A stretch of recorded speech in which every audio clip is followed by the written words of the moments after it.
Hi, I'm Zoe Murphy from Zoe Murphy Creative Office, and today I'm going to show you how to make a room look cozy. So the first thing I like to start with is I like to choose a dark, moody blue or green grey, and I like to paint all my walls and ceiling in that one colour. And I think blue and green are really a calming colour, which helps us relax at night. So next thing I focus on is the layers of lighting. Not too many overheads. All you need is a couple of directional lights above to highlight drawers and cupboards.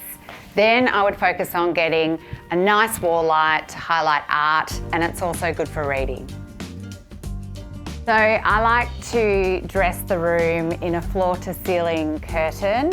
I've chosen a linen in a dark green to keep a consistent colour throughout the room, and I've also pulled it on the floor. I've chosen a warm linen in a grey, and I've kept it consistent in the pillow slips and sheets, and I've added a touch of sculptural, textural velvet cushions just to add a bit more character.